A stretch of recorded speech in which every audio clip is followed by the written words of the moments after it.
You'll be like walking down the street and there'll be a car parked on the street and there's a baguette on the dashboard, or someone's walking down the road and they've got a baguette sticking out of their backpack. Like, hey there, I'm Sarah and this is Marek. For the past few years we've been saving up to go traveling and it's finally happening. We're traveling full time. But there's a catch. We have a budget. So the better we budget, the longer we get to travel. We've been staying in the French Alps for the past 3 months and we're about to head off to our next country. Before we head off on this exciting adventure, we want to reflect on the things we've learned since being here. So we've been living in France for a touch under 3 months now, and it's actually time to start packing our bags and head on out to our next workaway spot. So if you guys have any guesses about where we're heading to next, let us know in the comments down below. Just a little bit of a hint for you guys as well, we will be staying in the relatively same altitude level and we'll be staying within the snow as well. We've been fortunate enough to get another position at another ski resort, which we are so excited for. So by the time you will be watching this video, we would have actually arrived at our next spot. So the best way to keep up to date with our current location is to follow us on our social media accounts. Excuse the sunglasses, we are outside and soaking up every ray of sunshine we can get and enjoying this warm weather after being in the snow for so many months. Well, relatively warm weather. It's still about 10 degrees outside, which is much better than what we've had for the past few months. But let's jump straight into the first interesting thing we found out about France.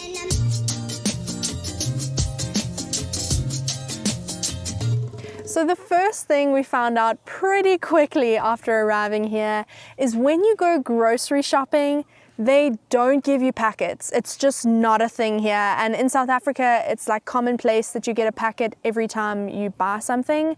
So here we learned that pretty quickly, because the first time we went grocery shopping, we were literally like carrying all our groceries home in our hands like that. Yeah, and also back in South Africa as well, you'll usually have a person who waits at the end of the till and they pack all your groceries for you.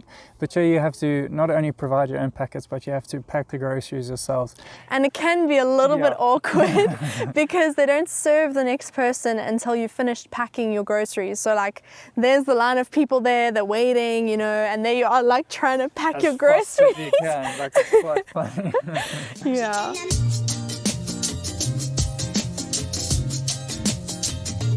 So the next interesting thing we found out slowly but surely over our time here, our host mentioned it and other people that we worked with mentioned it, is that there are certain French words where it's the exact same word, but in different regions in France it has completely different meanings.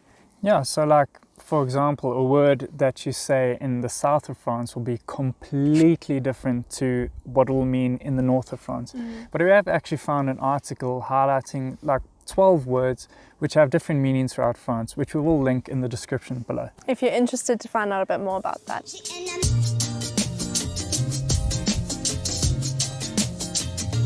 So something that we found really interesting from the French people is that how they really try to keep traditions alive, and they're so patriotic and passionate about their country. And an example of this is when we were busy making our Vache video that we made a couple of weeks ago, and we were in a little village called Sainte-Catherine. So back then, all those years ago, the locals used to have a community oven where they used to bake bread. And this oven used to be in such high demand that they actually had to make reservations to use it every day. But an example of how they keep these traditions alive is that they still, every year, twice a year, they go and bake bread and eat bread in the traditional way that they used to all those years ago.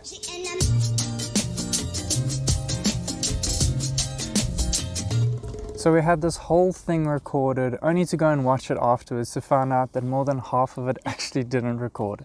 So it looks like it's time for take 2. So baguettes are life here, guys. I mean, I know that France is pretty much known for like loving baguettes and everything, but when you get here and like you've been staying here like we have for the past little while, you realize how much a part of everyday life they actually are. Like random things, you'll be walking down the street and there's a car parked on the street and there's a baguette on the dashboard, or someone's walking somewhere and they've got a baguette sticking out their backpack, or it's just like it's part of their diet even. But literally people eat baguettes daily here with breakfast, lunch, dinner, they literally go along with everything. So another food group that forms part of French people's everyday life is cheese. It's a bit ridiculous really when you walk into like the grocery stores. Just the selection of cheese that you have on offer is just mind-blowing. And you honestly have more selection of cheese than what you do for most other items like your meats and stuff like that. But we can understand why, because the cheese is delicious. So good. So the one night we actually we were lucky enough to go and have supper with our host, and we had 2 traditional French meals, and both of those were cheese. So the one meal was called raclette, and then the other meal was called, as we all know, fondue. And these meals were delicious. But what's pretty interesting about this is that cheese forms the main part of the meal, which is completely different to what we normally know it as. So cheese is the main part, and then you'll have like your sliced meats like your chorizo and salami and ham be the side dishes, which is just crazy. It's like completely opposite to what we normally used to. But just going on to the meats then as well, meat is not really a big thing here in France. And we think it's mainly because people stick to like a Mediterranean diet. So they'll have lots of fish, lots of chicken, so you have lots of options for that. But when it comes down to like your big, heavy, like your red meats and things like that, you don't really have such a wide selection. And when you do come across them in the shops, they are generally quite expensive. So we have been listing all these positives, but the one negative for us since being here is that France is expensive. Well, for us at least. It has been quite expensive to go to the grocery stores and buy food. So like every time we have to take out the card and pay for food, it does sting a little bit. So like a random example of that was the other day when my dad and I were talking about the price of potatoes. Now I will link all the different conversions here at the bottom of the screen, but he was saying how he paid 80 Rand for a 10 kg bag of potatoes. And that same day we had bought a 2.5 kg bag of potatoes and we had paid roughly the same price. So that means here it is 4 times more expensive to buy potatoes than what it was back home.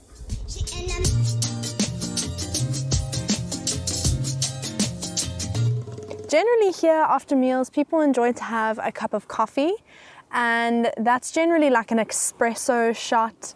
I don't know if that's European or probably European, but when people drink coffee here, it's just like straight coffee. Black There's no, and bitter. yeah, Puts hairs on your chest. which is a bit something for me to get used to, because I like having milk in my hot drinks, whereas here, whether people are having tea, hot chocolate even, coffee, no one has milk in any of their hot drinks, and that was something that's just a bit different for me.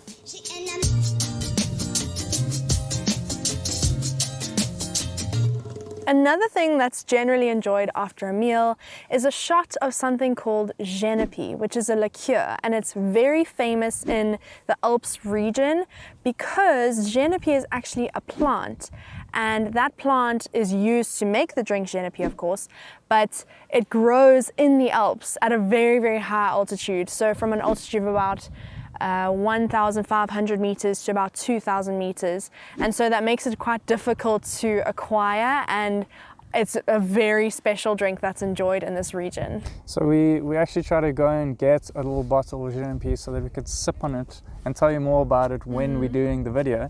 But we got to the grocery store and it is rather expensive, and we will be getting onto a plane in the next few days, so we thought rather not.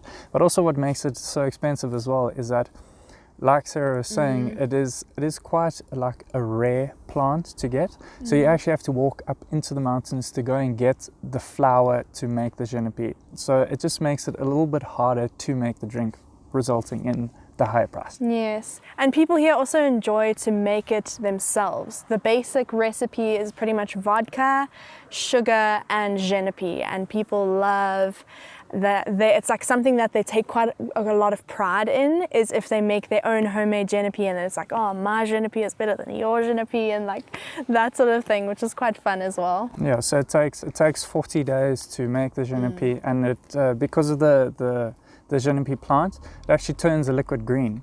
So we were lucky enough to have Ginpi on a couple of occasions already, and the way that we would describe it is you don't actually get that like shot of vodka when I tasted it the first time, I thought it was a gin actually.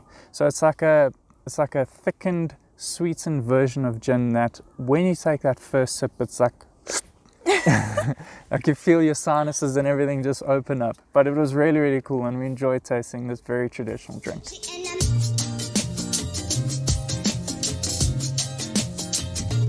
So one of the things that we found quite interesting here is how French people respect their wine and alcohol. You know, like back home, I would have no problem drinking like a little bit of wine or something out of a plastic cup. But here, they really respect their alcohol. So whenever they're going to have alcohol, they always make sure that they have it in a very nice glass. So an example of this is just last night, we actually went for supper with our host. And before the meal, you have something called aperitif, which is basically just like a pre-dinner drink. For that, I had just a little bit of whiskey. And then during the meal itself, we opened up a bottle of wine. Now, I wouldn't have had any problem having some wine in that same glass that I had the whiskey in. But our host was like, no, we're going to get fresh glasses for this bottle of wine. So she even went so far as to go and take a glass and wash it in the kitchen and then bring it back so it was clean for the wine. So it's really cool to see how they respect their alcohols here. But we can understand why though, because it is actually very, very good.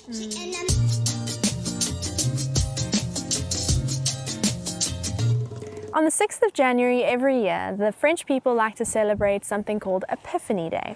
So Epiphany Day is used to celebrate and remember the visit of the wise men and also Jesus' baptism. And this day is generally celebrated by Catholics and Orthodox Christians.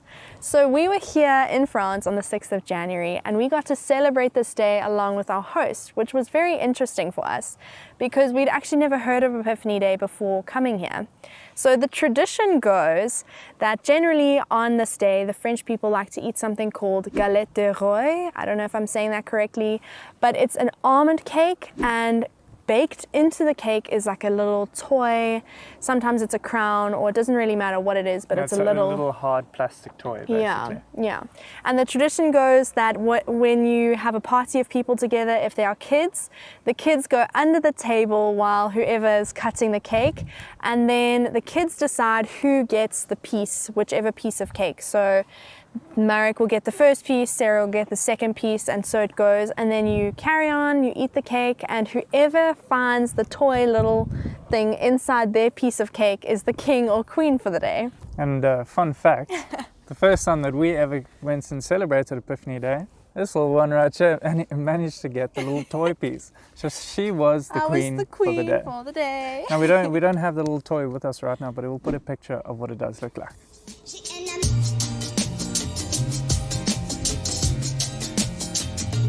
So something that's been really cool to see is just how much French people love being outside and just doing exercise.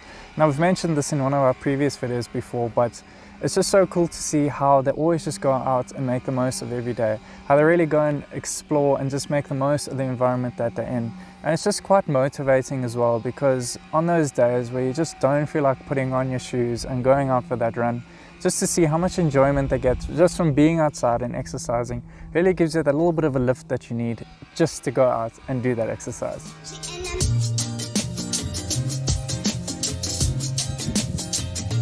So we've definitely saved the best for last. This is something that we've enjoyed the most about the French culture and the French people, and that is that they are so expressive and just unashamed to be themselves and be loud and expressive. And for someone like me, who's actually quite a loud and expressive person myself, I have loved that aspect of the French culture and the French people. Yeah, so just an example of that is when we were in the shop the other day, and instead of people just waiting dormantly, you know, like waiting for their turn in line, you'll have people actively engaging with the strangers around them. It's not uncommon to have a person shouting from one end of the shop to the other, and it's just like there's just a lot of energy and a lot of excitement within the culture here. And you can really see how the French people are they're excited about life, and they're excited to explore the environment that they're in, and they're just very, very inquisitive. And even during this time where honestly the world is going through a very rough time, they're just so upbeat. And obviously they are complaining about COVID and the whole situation, but they don't let it stop them. they still get up and go and make the most of each and every day. So everything that we've said in this video is obviously our opinion and our experience. We've really, really enjoyed our time in France and had a very good time here. You know, France has been incredibly good to us, and we are sad to be saying goodbye. Yeah, we really are. Thank you so much for watching this video. We hope you guys enjoyed hearing a bit more about these aspects of the French culture that we've noticed since being here. And if you enjoyed this video, please give it a like. It really helps our channel a lot. This has actually been our first experience of a culture so different to our own since heading out on our international travels. And we've really enjoyed learning about the French culture and experiencing it firsthand. So if you're interested to find out how much it actually cost us to live in France for this period of time, we will link our full expenses at the end of this video. But it was with very heavy hearts that we have to start packing our bags and head off to our new country. But we are feeling very ready and excited to explore this new country. We will be making a video about our trip from France to this new mystery country, and we got a couple of cool stops planned along the way. So be sure to check that video out. Let us know in the comments which aspect of the French culture that we mentioned you found most interesting. We'd love to chat with you guys a bit more in the comments and maybe even give you a bit more information. And of course, subscribe so you can join in on our adventures in the new country we'll be heading to. We'll see you guys back this coming Tuesday. What did you just do?